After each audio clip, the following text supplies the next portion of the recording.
Hello મિત્રો, મારા નવા વ્લોગમાં તમારું સ્વાગત છે। આજે આપણે બનાવશું સરગવા બટેકાનું શાક।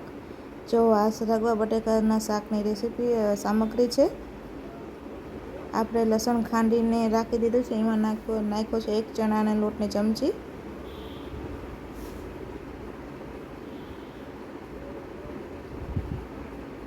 આપણે ડુંગળી કાપી નથી, ખાલી ટમેટું અને મરચાંથી જ વઘારશું।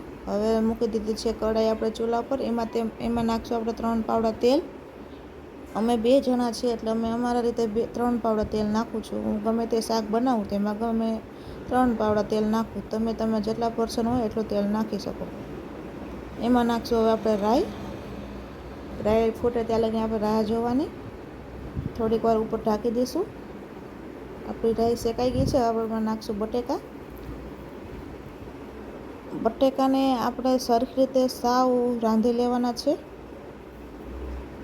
કેમ કે આપણામાં પાણી નાખવાનું નથી। ઓછું નાખીને થોડોક મસાલો ચડે તેટલું જ આપણે પાણી નાખવાનું છે।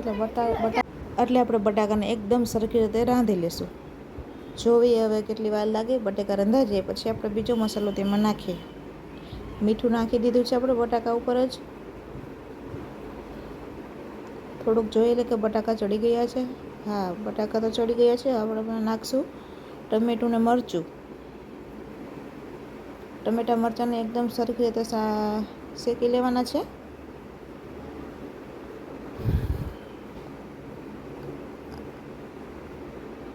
જો ફ્રેન્ડ તમને મારો આ વિડીયો ગમે તો લાઈક કરજો, શેર કરજો, સબસ્ક્રાઈબ કરજો। હવે આપણે તેમાં નાખશું સરગવાની શીંગું। સરગવાને પણ એકદમ સરખી રીતે આપણે શેકી લેવાનો છે। અમે આ રીતે કટ કરી છે સરગવાને। તમને જેવો અનુકૂળ આવે તે રીતે તમે કટ કરીને નાખી શકો। પછી નાખશું તેમાં હળદર। પછી મેં ખાંડણીમાં મરચું અને ધાણા જીરું મિક્સ કરીને લસણ ભેગું નાખી દીધું હતું ચણાના લોટમાં, તે આપણે નાખશું। હવે આપણે તેને મસ્ત રીતે શેકી લેશું અને થોડુંક નાખશું પાણી। 1-2 મિનિટ જ આપણે શેકવા દેવાનું છે। જો આપણું મસ્ત સરગવા બટેકાનું શાક બનીને રેડી થઈ ગયું છે। હું બીજી વાર પણ કહું છું, જો તમને મારો આ વિડીયો ગમ્યો હોય તો લાઈક કરજો, શેર કરજો, સબસ્ક્રાઈબ કરજો, તો મને બીજો આવો વિડીયો મૂકવાની પ્રેરણા મળે, તાકાત મળે। જય માતાજી, આવજો મિત્રો।